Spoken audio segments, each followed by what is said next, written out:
Hablemos de Venezuela porque a la tragedia humana que dejaron estos dos terremotos del pasado 24 de junio hay que sumarle la compleja realidad económica y la que se avecina por efectos de también estos sismos.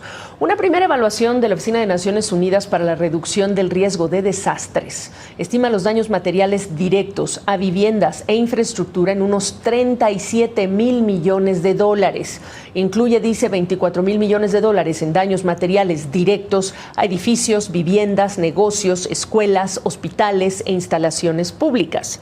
Otros 13,000 millones de dólares son correspondientes a daños en infraestructura. Estas son unas 5 veces más que la proyección original que entregó Naciones Unidas. Y el momento en que esta tragedia se produce complica las cosas en un país que ya veía desafíos para estabilizarse e iniciar una recuperación. Y cuando el gobierno interino estaba en la fase de un esfuerzo relacionado con la deuda externa del país, revelar el monto de esa deuda e iniciar un masivo proceso de reestructuración. Esta tarde ya me acompaña José Ignacio Hernández, especialista senior de Aurora Macro Strategies desde Boston, para hablar de este tema, porque además hay que decir, José Ignacio, no hay muchas cifras, las que se conocen son de años atrás cuando hablamos de datos oficiales, así que preguntarte con este parámetro, ¿cuál es la estimación más confiable sobre ese costo de reconstrucción? Bueno, primero, muchísimas gracias como siempre por la invitación para estar en tu programa. Como tú muy bien lo acabas de señalar, uno de los problemas de Venezuela como un estado frágil es que no tiene capacidad para producir información estadística actualizada, información estadística confiable. Por eso en realidad no hay certeza sobre cuál es el Producto Interno Bruto de Venezuela, cuál es la población sobre la cual ese Producto Interno Bruto permite medir la riqueza per cápita.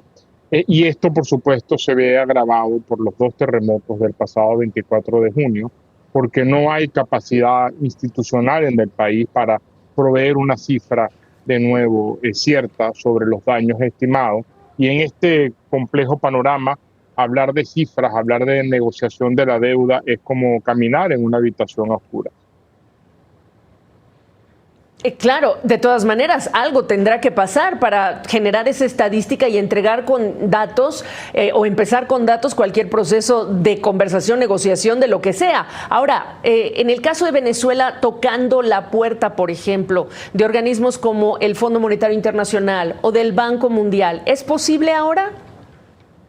Lamentablemente no es posible en el corto plazo. La relación de Venezuela con el Fondo Monetario Internacional, si bien se normalizó en términos de representación, sin embargo, no ha avanzado en los pasos necesarios para que Venezuela pueda cumplir con las obligaciones básicas como Estado parte del Fondo Monetario Internacional, de nuevo en términos de información estadística confiable.